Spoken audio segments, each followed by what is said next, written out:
one of the keys is remember where you came from. Keep that shit in the front of your mind. And when shit goes bad and it goes sideways, a lot of shit does, you're getting booed out of the fucking building, or you're coming through this injury, or people are writing you off. Oh, you guys ain't gonna fucking make it. You know, any of that shit. You gotta keep it in here. And it really has to, it should drive you.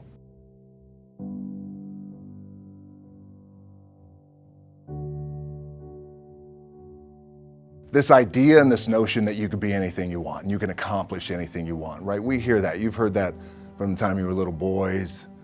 You hear that now. You're already incredibly accomplished. You can win an NBA championship, MVP of the league. You could become president. You could become governor. You could be in entertainment. You could do Charles, and you could do Shaq. You could do that. You could do whatever you want to do. You guys know that. The thing that has worked for me is to remember the hard times. So, and I'm sure you guys all have your processes. And again, I'm going to tell you what's worked for me.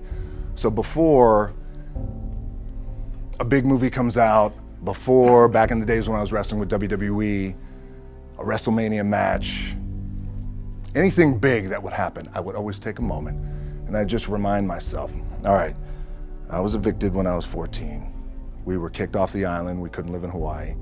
Had no place to live. A lot of shit happened. Then when I moved to Nashville, I was arrested multiple times by the time I was 16 years old. I gotta remember that. If I were playing on this team, which my skills are, what's that term? Oh, the shits.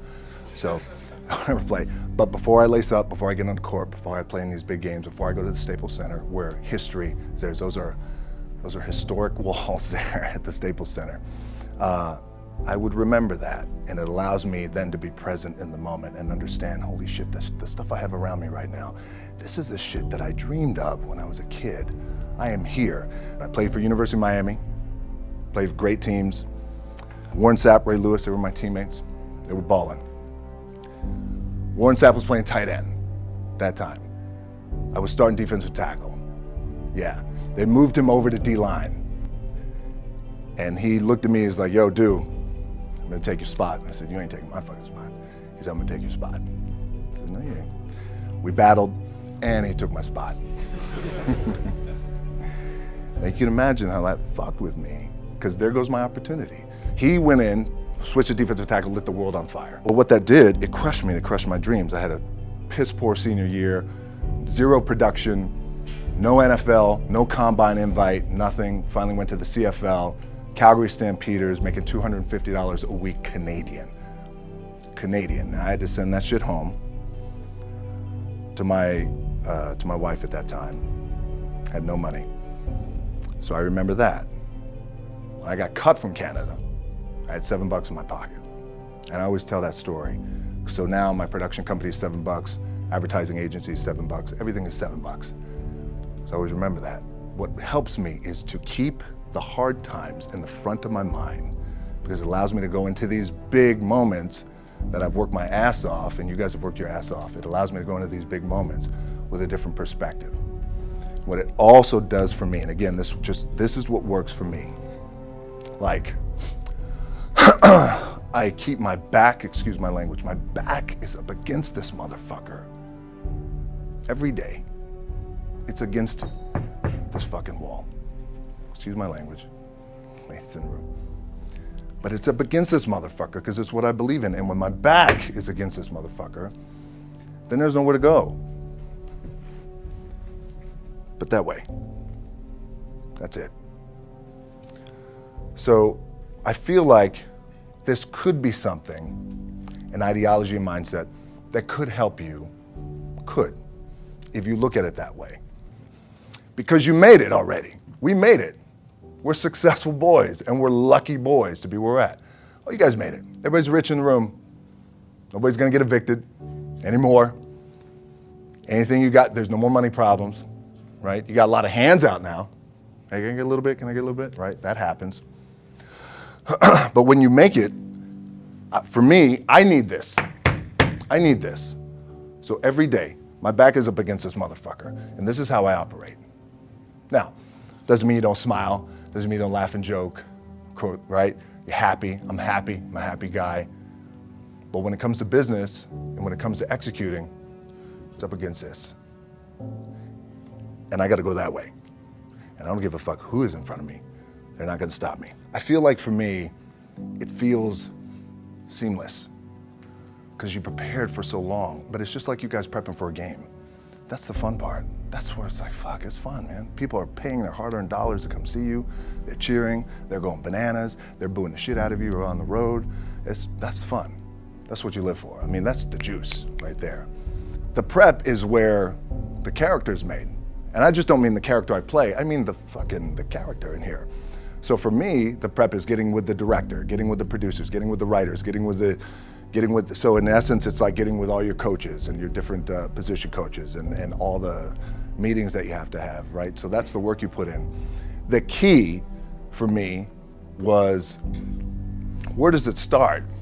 What's the anchor? What's the anchor? So I could have all these ambitions and you guys have all these ambitions, which is great. It's important. I'll play this role, you'll play that role. I'll execute this thing and it'll come out this summer. You guys will execute this thing during the summer, right? When it's time to really put in a lot more work. But the key with me is just always finding what the anchor is. And the fucking anchor is getting up at 4 o'clock in the morning every day before anybody else and grounding my thought process is in the no one will outwork me. No one. I love and I respect you guys. You motherfuckers won't outwork me. All starts with this. 2 hands, putting in the work. The anchor for me has always been the work in terms of the weight room training. So when I first started wrestling, I was 6 years old, rolling on the mats with my dad. My old man, a lot of you guys will know this. Yeah, Rocky Johnson. My old man was Rocky Johnson. He was the first black WWF at that time. First black WWE tag team champions with Tony Atlas back in 1983. My uncles were wild Samoans. I come from a long line of pro wrestlers. But before the wrestling part happened, I was just in the gym putting in the work at 6 years old, rolling around on the mats. And finally, when I could touch weights at 13, that's what I was doing. But the weight part for me and the gym part has always been, has to be the anchor. Look, at the end of the day, like again, it's the kind of stuff that I talked about at top is I have to hold on to my dad in his pickup truck came down 4 o'clock in the morning, picked me up in Miami from Tampa. We lived in a little shitty apartment in Tampa. He drove down in his little pickup truck to Miami to get me when I was cut from the CFL. I was driving up I-75. I don't know if you guys are from Florida, any of you guys, if you know, I-75 is like, especially down in Florida, Alligator Alley. I'll never forget it. It's 4 o'clock in the morning. And I thought, well, fuck. I leave home like you guys left home. I'm ready to tackle the world, to get after it, achieve my dreams and goals. Fucking crushed by 22, 23 years old. Now I gotta move back in with my mom and dad. I played on great teams though. Wait a second, this is not supposed to be my future.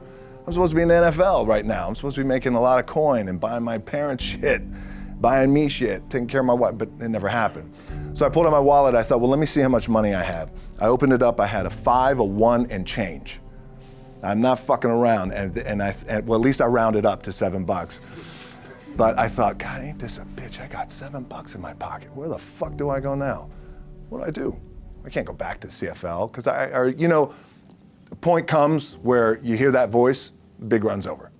Like, you're done, right? So I heard that voice. So as Coach was saying, man, I hold on to that shit. I'm telling you, my back is up against this motherfucker. We laugh, we joke, we have a good time. Press is always fun to do. Sometimes you gotta make it fun. That's another thing. You gotta do your best to make press fun if you can. But my back is still up against this motherfucker. I do not forget it. What this also helps me do, and again, it works for me, is at some point, you gotta be fucking tired of not being number one. You have to be, and you gotta fucking play angry, and I play angry. Now, I'm cool and calm with my approach, and when I step out on my field, which is a set, or, like, there's some, and you're always gonna have haters, and haters are like, well, God damn, man, how many movies are you gonna make, or how much shit are you gonna do? Like, you do a lot of shit. I say, yes, because my ambition, of course, why not? I could do it, yeah.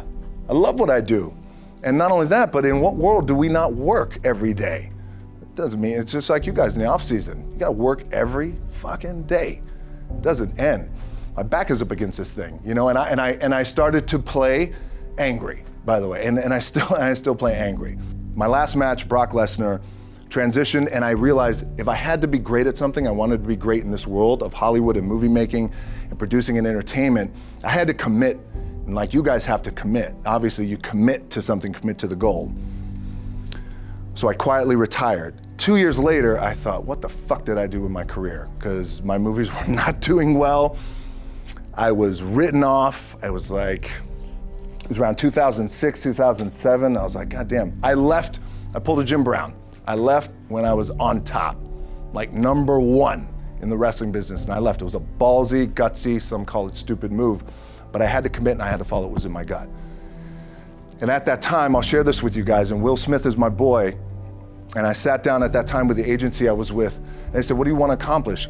I said, I want to accomplish the world. I want the world, and I want Will Smith's career, and I said, and I mean this respectfully because I know he's here at this agency with us, I want to do it bigger and better.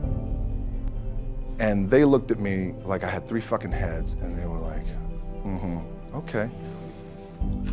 But I still stayed focused, and I still had still put in the hard work with my 2 hands, and that's it. And that's what it comes down to with you guys. One of the keys is, remember where you came from, keep that shit in the front of your mind, and when shit goes bad and it goes sideways, a lot of shit does, you're getting booed out of the fucking building, or you're coming through this injury, or people are writing you off, oh, you guys ain't gonna fucking make it, you know, any of that shit.